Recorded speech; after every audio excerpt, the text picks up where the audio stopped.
lihat pemerintahan Kabupaten Lebak ini cuek bebek, seolah-olah mereka menutup mata.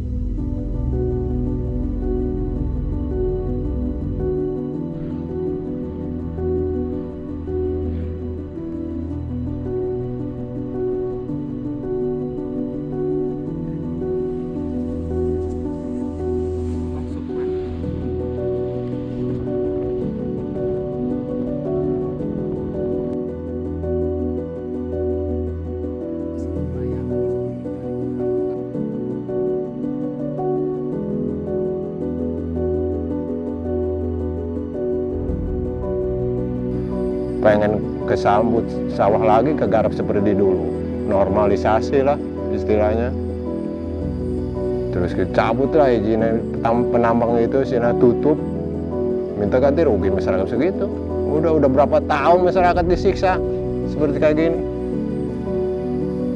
Terus terang apa jujur ini ya, saya wakil masyarakat, punya sawah segitulah, bekal istilahnya hidup mati dari situ. Sekarang kita lagi direndam limbah.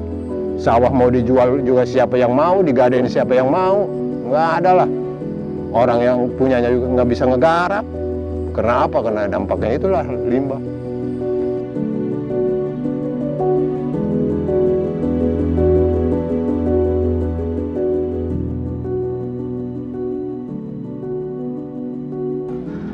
Kalau masyarakat kan dari lahan sawah itu ingin kembali jadi sawah.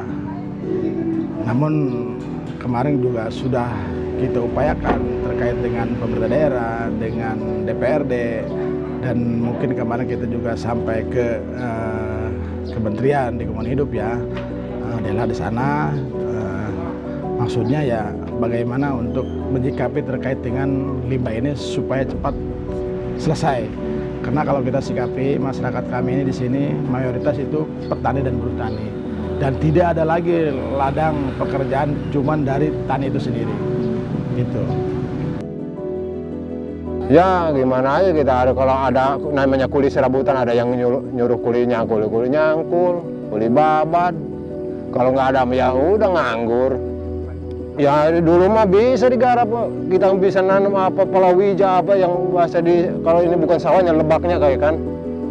Kalau sawahnya bisa ditanamin padi, kalau lebak itu bisa ditanamin istilahnya apa kacang, jagung, bonteng. Kalau ini mah sekarang mah boro-boro nanamin kayak gitu. Sekarang merdeka sih bukan, malahan nangis masyarakat Mekarjaya. Cuma merdeka juga nggak bisa nyawa. Karena dampaknya pasir putih.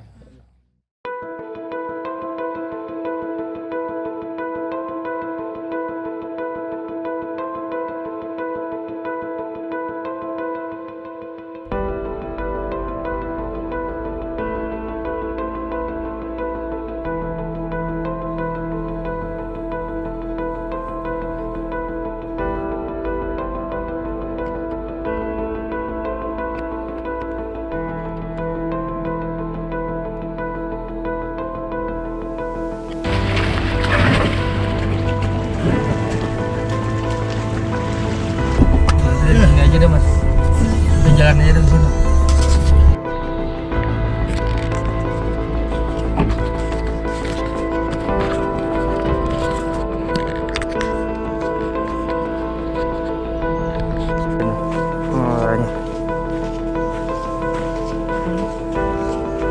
Ada kantornya loh kayak yang kotak-kotak.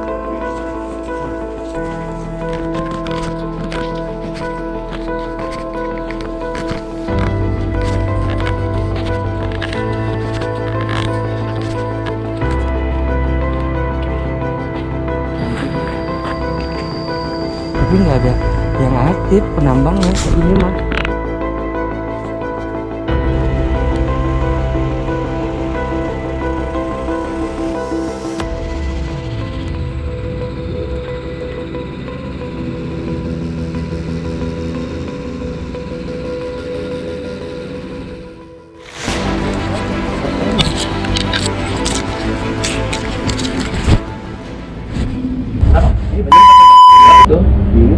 nanya-nanya soal apa pertambangan. Bisa ngobrol sama siapa? Kalau kebetulan penanggung jawabnya lagi ke Polres Lebak, lagi pergi dari pagi tadi, belum balik lagi. Kalau saya mah sebagai kasir aja. Oh, kasir aja ya. Kalau penanggung jawabnya Black, biasanya Dwi, lagi ke Polres Lebak, lagi ketemu siapa gitu. Oh, pulangnya lagi nggak tahu ya? Nggak tahu, belum ada kata. Tadi jam 9 perginya dia. Kira ada nomor tanggung jawab yang saya hubungi apa ya? Saya kasih nomor Black aja kalau Ya.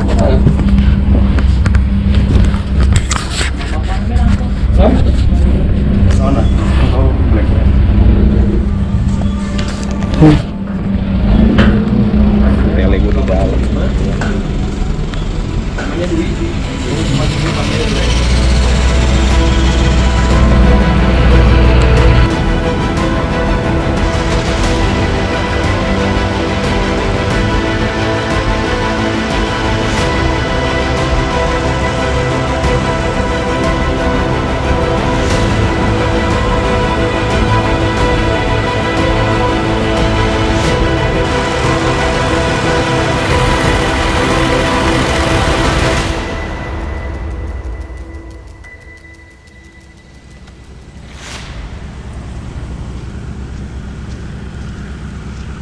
Nih bisa sampai sini nih.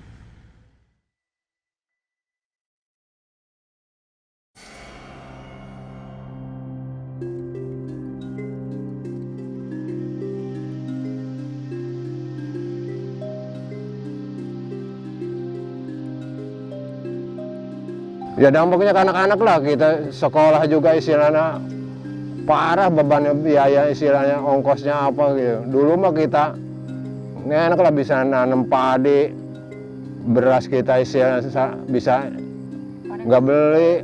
Sekarang mau boro-boro kita malah beli terus berapa tahun kan. Walaupun kita ada bantuan dari pemerintah juga nggak cukup lah kalau mau ngasih makan anak banyak mah.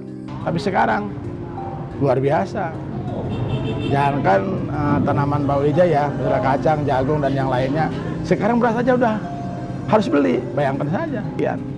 Nah penghasilan kalau kita hitung per panen itu satu hektarnya itu taruhlah 4 ton ya, kali sekian ratus hektar itu udah ratusan ton, kali 4.000 aja. Kalau kita hitung kemarin ya itu sekitar 1,6 M, bayangkan saja.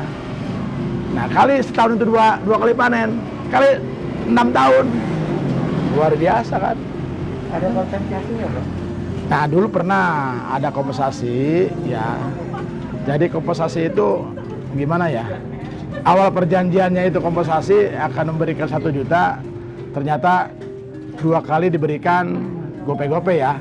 Itu pun tidak berkelanjutan. Awalnya kan perjanjian normalisasi akan dilakukan, kompensasi pun akan dilakukan.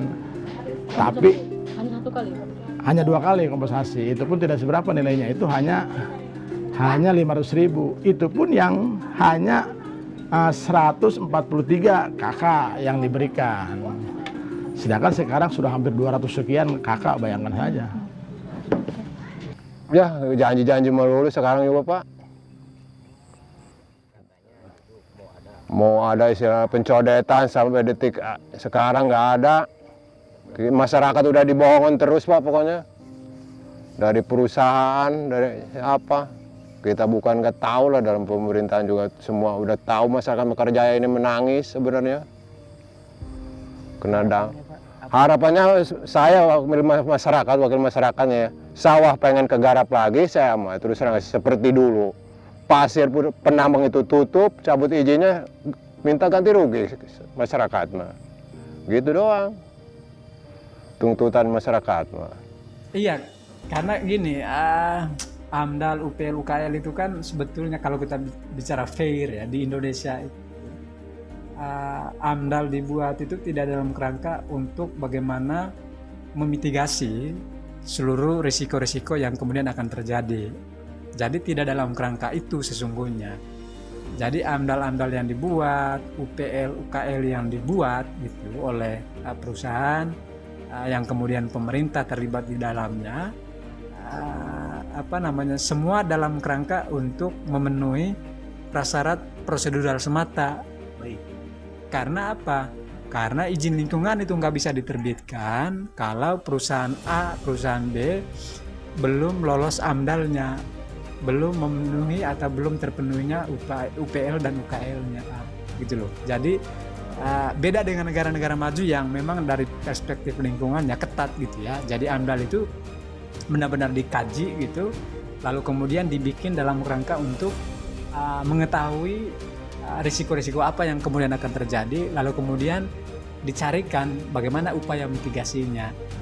Nah, kalau kita cek di Indonesia, coba cek aja seluruh perusahaan-perusahaannya punya AMDAL semuanya, punya UPL UKL begitu, tetapi di lapangan aktivitasnya justru sangat-sangat merusakkan.